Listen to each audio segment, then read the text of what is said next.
And so I think, oh no, I've lost my train of thought. Sorry. What was the question again?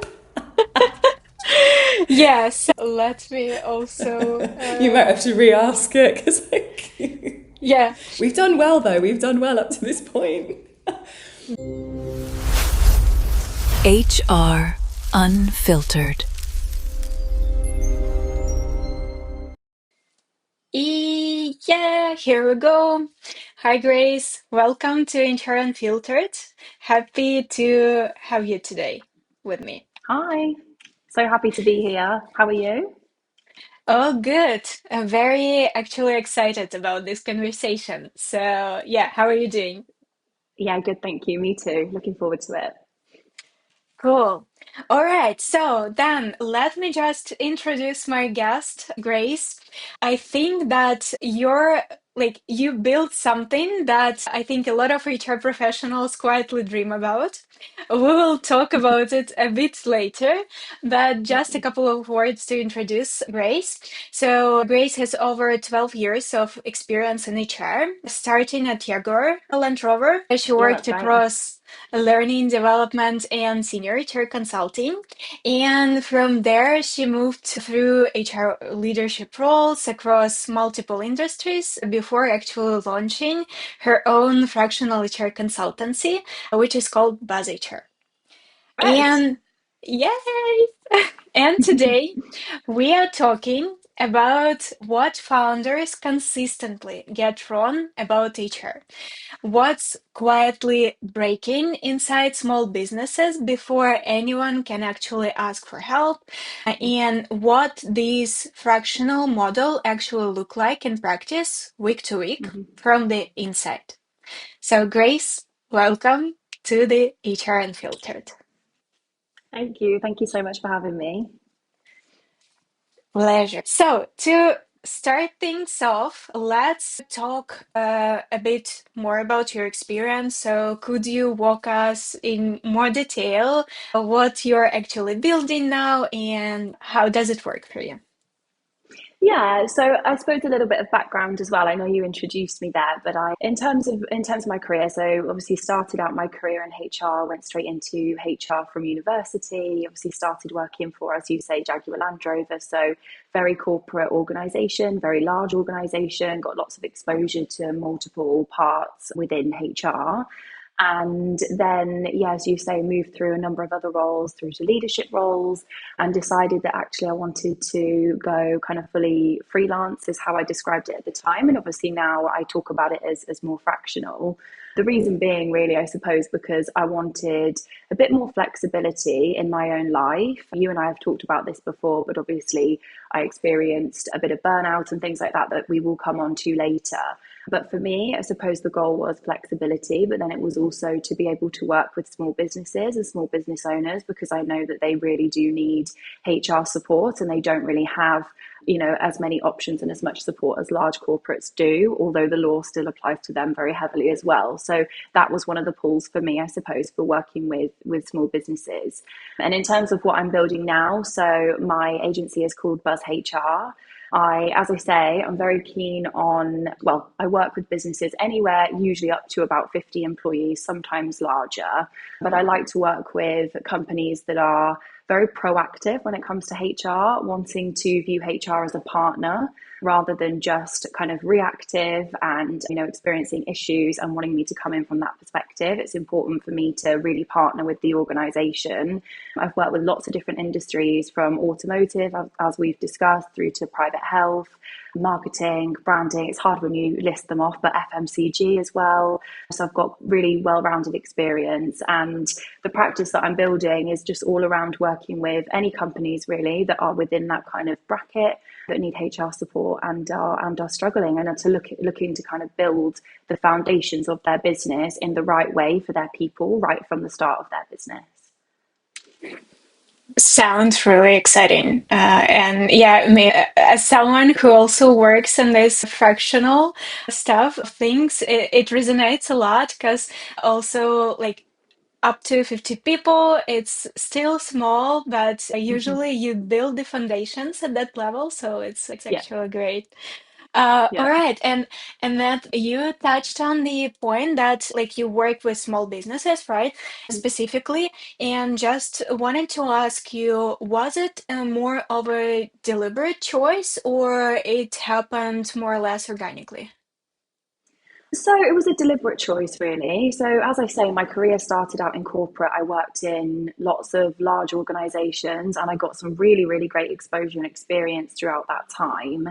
When I started to go fractional, I did specifically target small businesses because I know that actually, as a business owner myself, right, because my agency is also a business, I know how challenging it can be when you've got so many different priorities and so many things coming at you, and you want to build your business, you want to, get employees, you want your business to grow, but there kind of comes a point where the pressure, I think, gets a lot and you can't do everything yourself and you need to get somebody else to come in and help you. And I really feel that one area that businesses really struggle is having that HR partner that can come and help them at the right point to make sure that their business is running really smoothly and their people are happy and all of that good stuff that we'll come on to later. So for me, yeah, I think helping small business owners is something that I'm really passionate about myself because I've kind of dealt with some of those challenges. And I think also I really love working with lots of different industries. And, I know I could do that with larger businesses, but with small businesses, it really enables me to kind of understand all of the different parts of their business and how they operate and work together as well, which is something that I really enjoy doing. So I think being fractional, some of my role does kind of lend itself to operations as well as the HR side as well. I think they kind of work hand in hand in a sense. So yeah, so two reasons, I suppose. Also can relate a lot to it. When you work with smaller companies, smaller businesses, you usually like so into it. So both like helping you and yeah, at the same time you help the business to move faster and Mm-hmm. even with a better quality, probably. Coming back, your personal like story also, as you mentioned, that you burnt out at some Mm. point. So then you quit, traveled the world, Yeah. and yeah, and ended up actually running the like your own consultancy, right? Your own business. Yeah. So could you talk to us what actually happened, and how come? Yeah, so I suppose, I've always been very ambitious, always very career driven. I am from the UK, which we haven't mentioned actually. It's probably important to mention that. And I suppose society very much does try and push you into one direction in a lot of ways. It's very much about getting that job, climbing the corporate ladder, getting the nice car, wearing, the nice outfits to work in the office, and getting a house and doing all of that kind of thing. And I suppose that's what I thought I wanted because it's all that I knew and it's what I saw. So when I started out in my career, I was very kind of very, very driven, wanted to climb the corporate ladder because I thought that's what I wanted. And when I did actually start to do that, I was working really hard, working really, really long days, and started to actually suffer with really bad migraines, which is something I'd never experienced before. I didn't know why or what was causing it at all. I didn't think it was anything to do with my job, in fact, because what I saw around me was lots of people working really long hours, getting into the office probably even earlier than me, leaving even later than me, even though some days I was doing 10-hour days and back to back meetings with no breaks. And the kind of corporate story I'm talking about. So I didn't think it could possibly be to do with work. I went to the doctor multiple times, and the doctor actually prescribed me some quite strong tablets. At the time I was 24. So I didn't want to start to take these types of pills if I didn't need them. I think it's really important that you're careful about what you put in your body, what you consume. And for me, that wasn't something I wanted. So what actually happened was I ended up going on a holiday. So I took a bit of a break. I needed some time off work, went on holiday. I actually went to Bali. And after 2 days, I didn't have any migraines anymore. They completely went. And I'd had a spell of having a consistent migraine for about 2 weeks, which was really debilitating. I was still going into work, I was still delivering presentations, I was still performing, and I just felt incredibly unwell. So that made me realize that actually it was my job, and it wasn't necessarily the environment I was in. It was a lot about my own work ethic as well, and me not having any boundaries and being new into my career and really wanting to prove myself. And so for me, it got to a point where it was not just affecting my health, it was affecting my relationships and other things around me as well. So I made the decision that actually it was time for me to leave and time for me to work out what I wanted to do. And I was very fortunate in a sense at the time that we were running a redundancy program. As I'm sure you know, within HR, obviously redundancy programs are awful, especially when you're on the side of having to deliver it.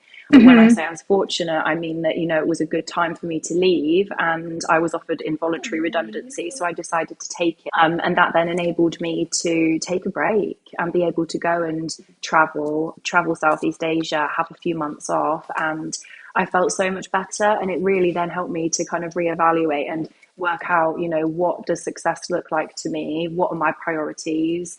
What is flexible working to me? And then how can I make sure that I uphold these boundaries and try and build a life that's going to enable that, so it supports my health, but also I can still be ambitious and driven and all of those good things too. So That's exactly what I was talking about when I mentioned that you actually build something that a lot of HR professionals dream about. So, yeah. because yeah, I think most of us been in this situation where you understand that something is not working for you anymore, but you're still Mm-hmm. trying to push yourself harder to actually like deliver and Yeah. over deliver sometimes. And yeah, I see honestly, I see a lot of similarities here in terms of like how the UK culture works, and for me, Yeah. how the like, Ukrainian culture also is, Yeah. because it's more or less the same. We also have like this plan of, how to become successful. Yeah. And each one of us, success is the same thing in terms of like, you need to be good at your career, you need to be promoted once in, I don't know, 2 years or 1 year better. And by Yeah. 30, you already have to have a car, a flat, a career that everyone dreams about, and etc. Yeah. And that's very, very exhausting. And I've been also in this situation when I completely burnt out, and it took Yeah. me actually up to like 6 months to Mm. get on track again and to feel that like something around. Yeah. But Mm. yeah, I think everyone in HR like kind of get to this point where Mm. yeah, you can't just hold it anymore. Yeah, and I think it's really tough as well because as HR professionals, a lot of the time we get into this role because we really care about people and we want to do good, for the people. We want to support people within organizations. And we do take on a lot. We are the ones that are front and center at some of these really difficult conversations. And, especially working with small businesses as well. And I'm sure that you get the same thing. I have a lot of people that come to me and they talk to me very openly about very personal things to them. And I think that can be quite hard sometimes to not absorb. Obviously we have to try and make sure that we have those boundaries. But if you're an empathetic, caring person, which a lot of people in HR really are, and they lend themselves to that, as their strengths, I think that can be really tough. So I think maybe, Hmm. yeah, HR is a profession that is potentially more prone to burnout in that sense. Yeah, absolutely. Because yeah, Mm. as you mentioned, like you can't, most of the time you can't avoid absorbing those like failing Yeah. stories and etc. So yeah, it's affecting as well. All right. Coming, let's say, back also to the point of our discussion in terms of like fractional HR and Yeah. stuff, at which, let's say, you understood that fractional HR is like it stopped being freelance for you and it's actually something that you can turn into business more. Yeah, so I suppose it's an interesting question. I think when it comes to fractional, the way I like to position it is that I am a partner to the business. I think freelance is a term that can be used for lots of different things, but usually it's more around project work, I suppose, and going in Mm-hmm. and delivering a project to an organization and being quite distant, I guess, from the organization and just delivering what you need to do, very kind of strict in terms of the contract and the scope and things like that. But for me, fractional is more about that kind of partnering piece. And in terms of how it works as a business model, and again, we come back to what does success look like for you, and for me personally, success looks like me being able to be flexible with the hours that I work. Of course, building any business is going to be hard. It's going to require time. And I think balance is something that we talk about, but I believe that balance is sometimes you work hard and you put all the extra hours in, and that's what you're doing because you're in a building phase. And sometimes you pull back and you have more of a recharge phase. So for me, building it as a business has been making sure that I can still, I suppose, have those two kind of values, and I can live the lifestyle that I want to live. And when things get busy, being able to outsource to somebody else and having somebody else that I trust that can support me with my business is also really important. So yeah, I guess that's my definition and how I would say it's kind of, how I've built my fractional business. What about yourself, actually? I'm interested to know. Yeah, for me, it started actually more as a freelance as well. Yeah. So different projects. Also, as Mm. we discussed previously, it was more about word of mouth. So Yeah. someone would recommend me and etc. And now it's getting more to the phase when it's actually more fractional, when Mm-hmm. like project based, let's say. Yeah. So, and I do really like it more also because, as we've discussed previously, it's more of an like you come, you build, and for Yeah. at least some amount of time, you see how it's progressing. Because with the project, you just deliver and you forget about it. Yeah. You don't touch Yeah. it then. But with fractional, it's more like you can see how your, let's say, child grows inside the Yeah. organization. So, yeah, that's actually very also. I don't know, it just feels better in Yeah. terms of like overall success as well, Yeah, I personal. agree. Yeah, and I think you get to, especially working with smaller businesses, you really get to know all of the team members. You get to work really closely with the founder. And as I said earlier, you get to work with all of the different parts within the organization very closely as well at that kind of top level. So you do very much have, I don't really like this phrase, but you very much have a seat at the table as a fractional HR, which I believe is incredibly important. And I think we should have that in all businesses, which not all businesses do, Yeah. unfortunately. But yeah, so yeah. And what's the most common misunderstanding founders have about HR?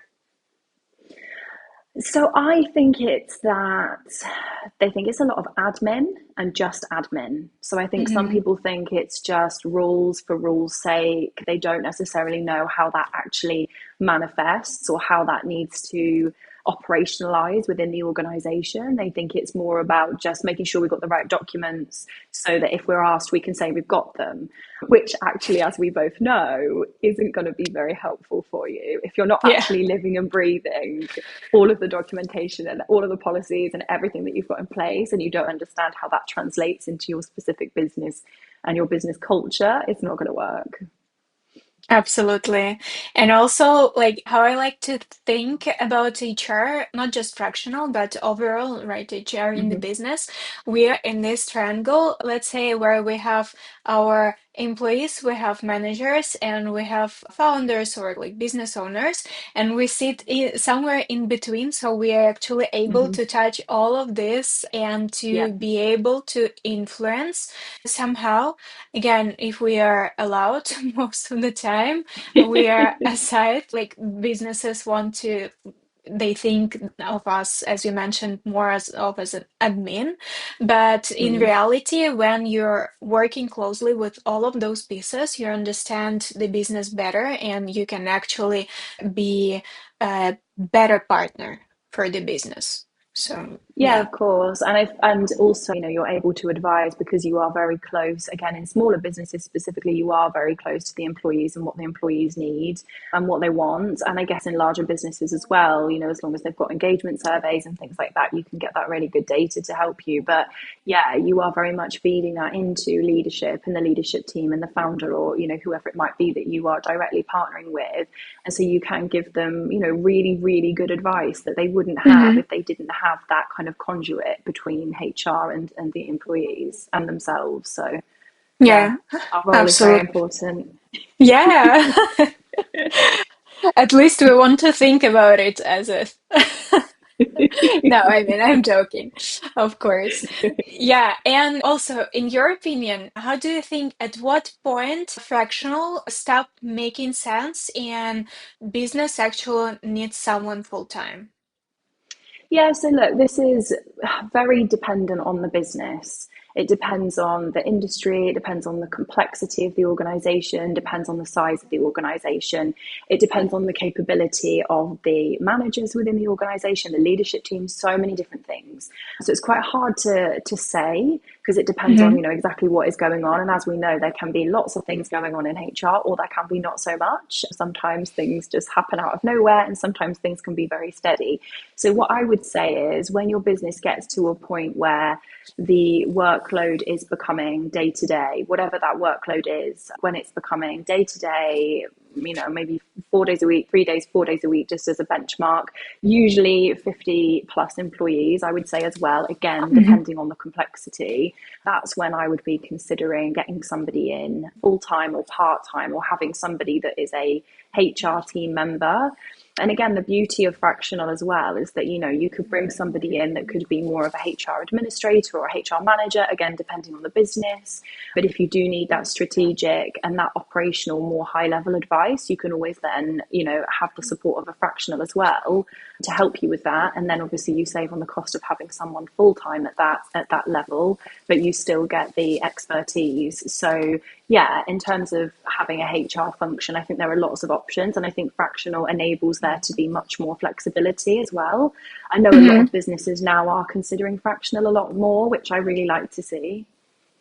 Yeah, I also see it more and more that Mm. maybe it's also due to financial stuff that now not every business can actually afford a full-time. Mm. But also I think because like you want someone senior at this very moment and you Yeah, can just again afford the senior person. And maybe it's also not about that you can afford, but it's also about the like that this person just won't have enough work to do. yeah. So out of 40 hours, it will be maximum like 10 hours or something. So what's the reason, right? So that's why I also something that I've been noticing that there are more and more fractional HR like positions and requests. So Yeah. that's very, yeah, good for us. Yeah, yeah, especially in the UK at the moment as well, because the employment law has changed quite considerably. So I have definitely seen a big increase in people looking for fractional support. So, because they need that specialist advice now. Yeah. So, and if we are coming to the point where actually like you come to the company, right, as a Yep. fractional HR.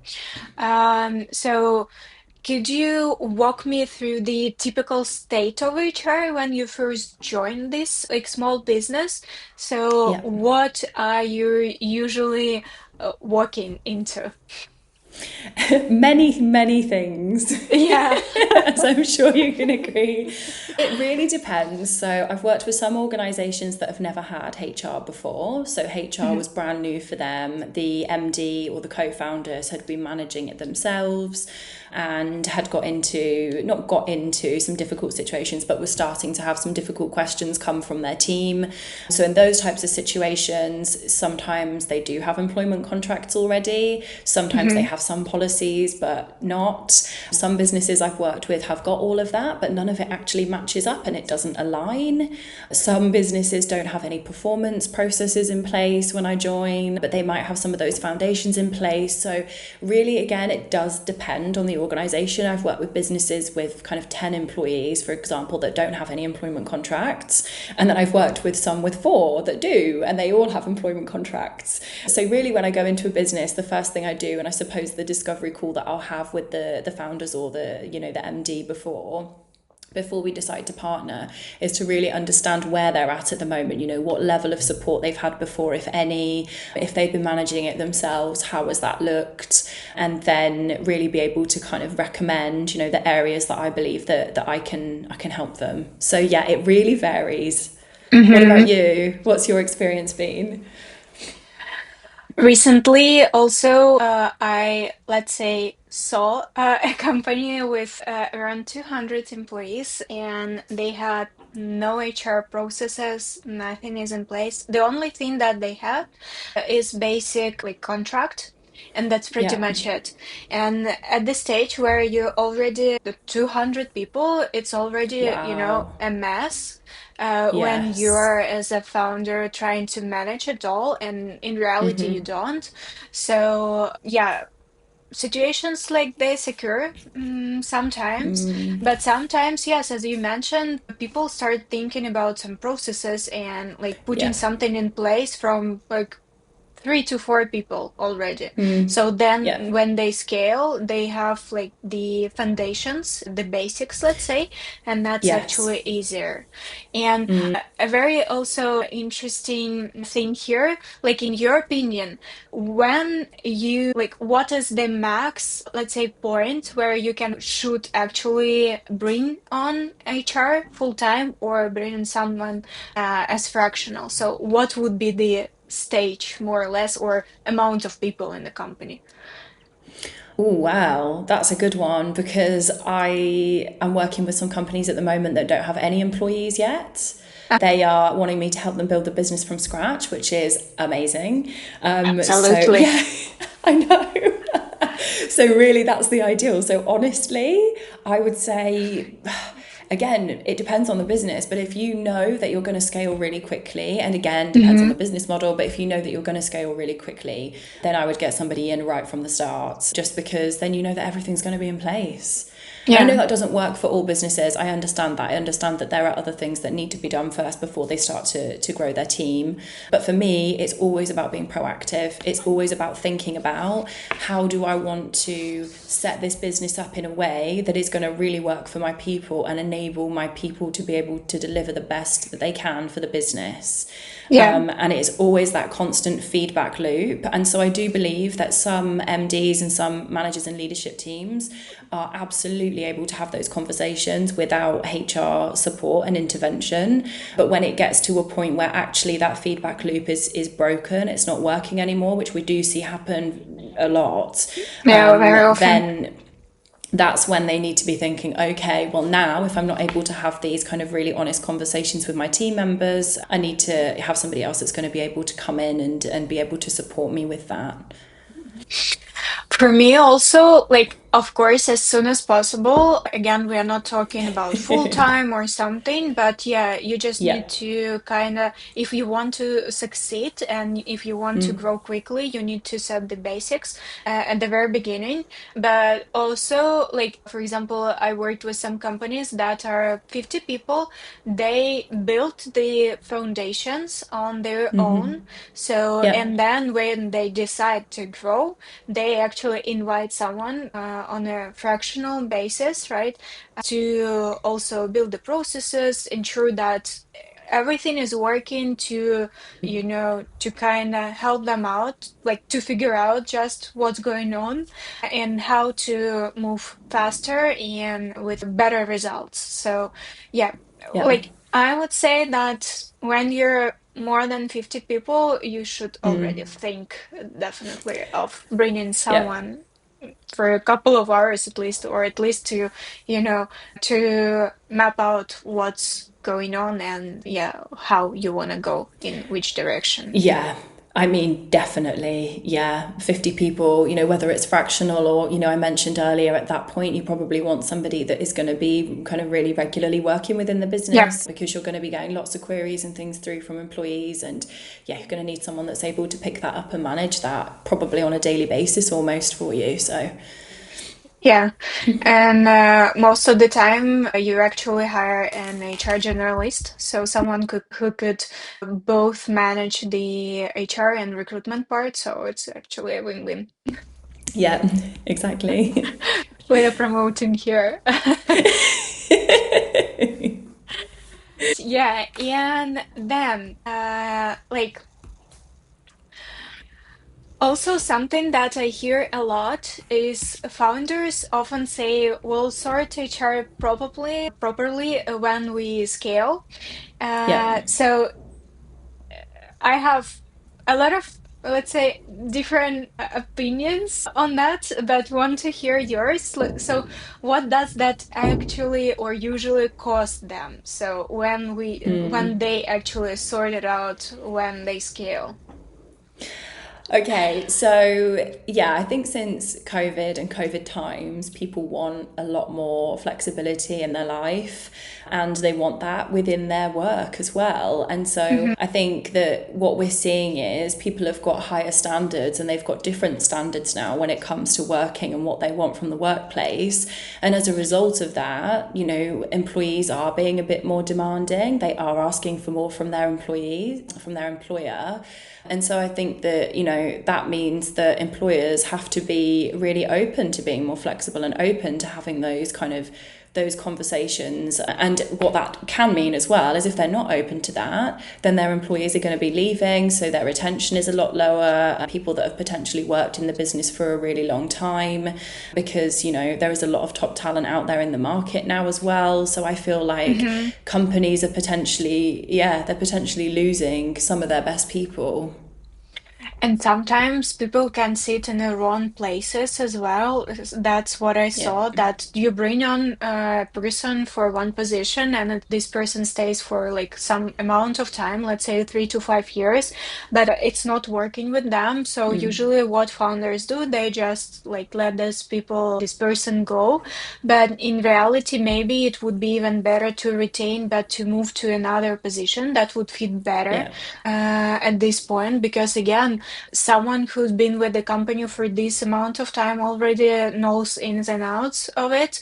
So Yeah. maybe this person would bring more value in something else. But yeah, just simply Yeah. letting them go is just you kind of lose first part of your culture with Yeah, of this course. employee, but Yeah. also, yeah, a good opportunity to reshuffle maybe in some way. Yeah, and I think, without having HR in place, you don't have any of these structures or these processes Yep. in place, which are all incredibly important. So you're talking about career pathways and career progression. Mm-hmm. What that requires is actually having that mapped out, having your org design done really well and done properly, having succession plans potentially in place, having really good performance conversations and performance processes, making sure your line managers are upskilled, they know how to give good Yeah. feedback and how to have these conversations. So if people are deciding and business owners are deciding that they want to implement HR after they scale, all of these things aren't happening. And all of these things are what are going to provide a really good employee experience as well. And they're going to make people want to stay within the organization.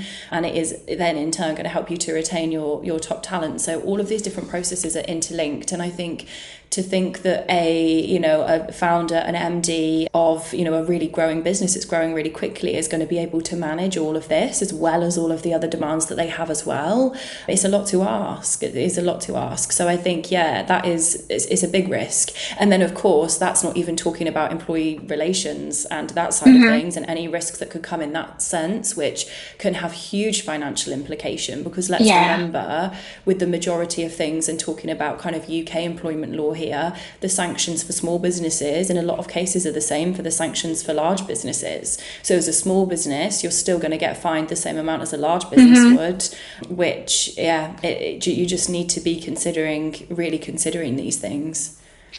Yeah, and I think like we always talk also about, not we, but what I've heard that founders talk about HR actually wasting money, but in reality, you are wasting money without an HR being in place with all of these like processes that don't exist in the company, and it Yeah. like it influences the revenue of your Yeah, of business. course. And that's something that I don't hear a lot. For example, even HR professionals talk about, Yeah. so that without these processes set, you just maybe you don't see it at this very moment, but it will influence your revenue in some Yeah, period for of time. sure. And sometimes they're the invisible costs. It's the Yeah. invisible costs that we don't necessarily see at first, but to recruit externally, we know how much that costs, especially, if we're talking somebody on the leadership team, for example, that can cost tens of thousands in recruitment.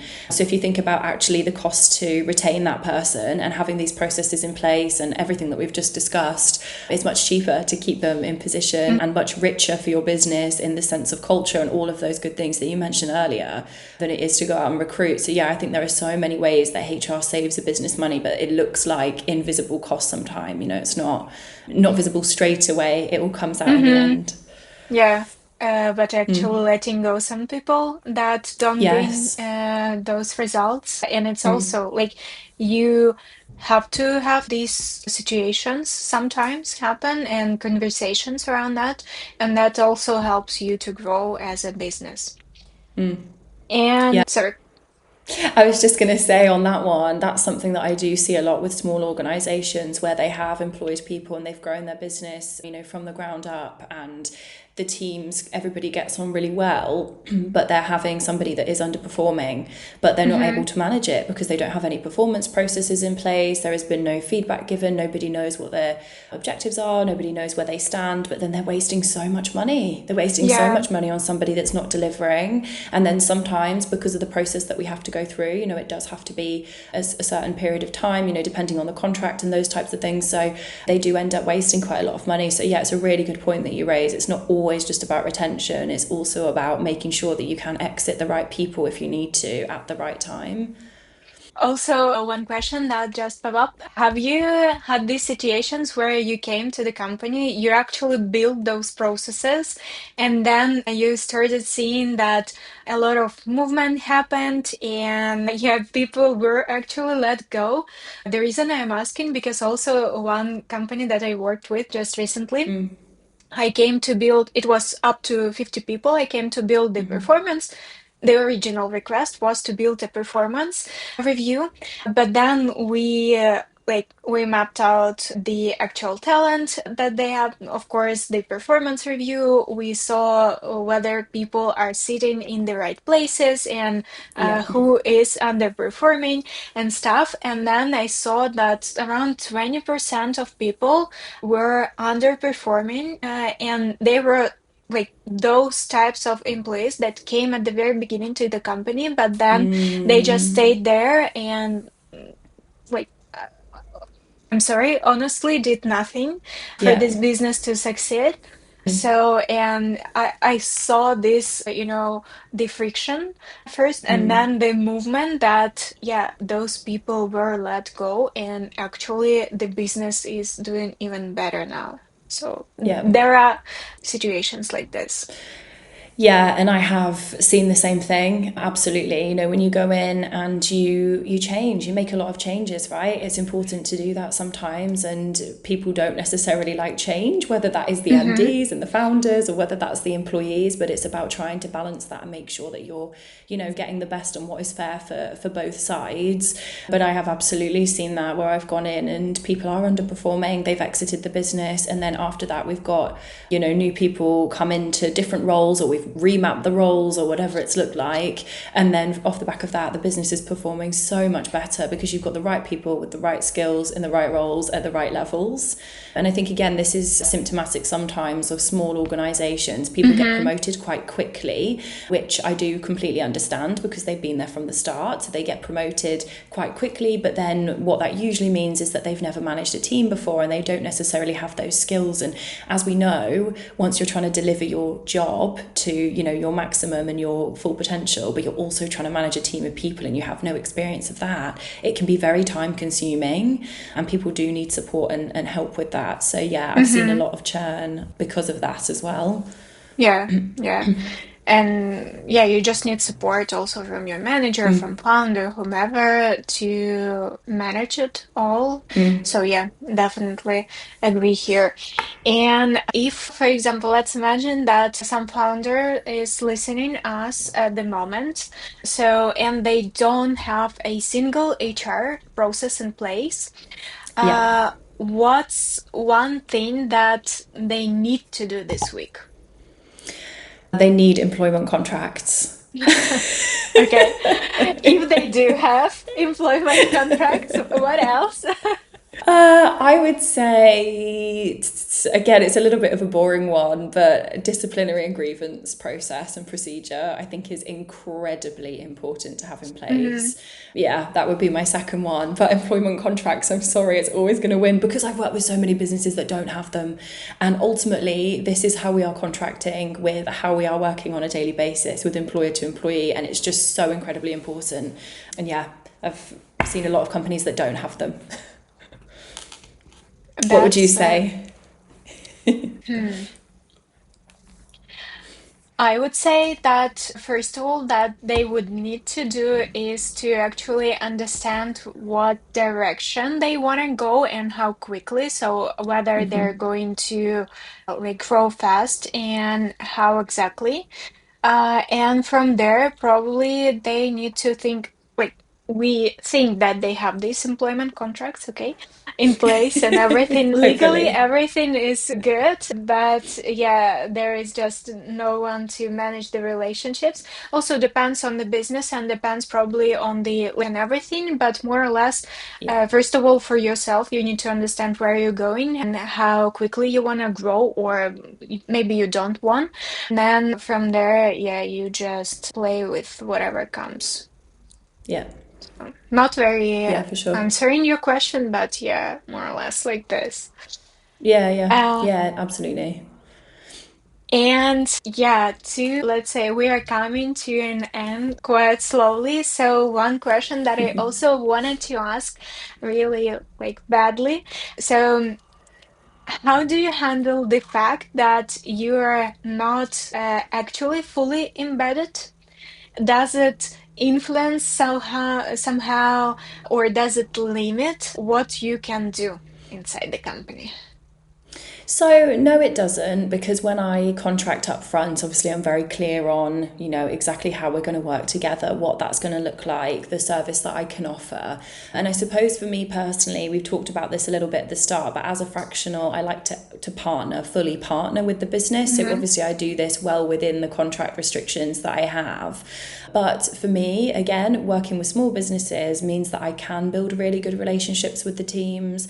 I do build really good relationships with the founder and the MD and the leadership team. That's all incredibly important.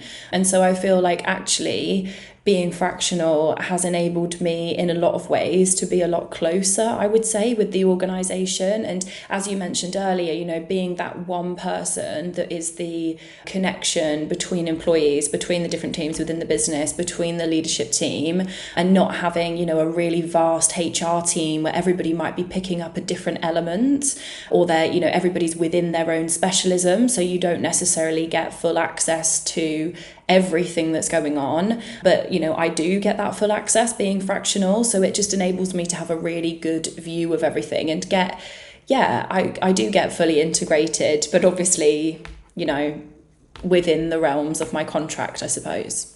Hmm. And I also feel that really we also touched on it a bit, but people tend to like tell you more, just share more over some personal Yeah. stuff, professional stuff, and everything.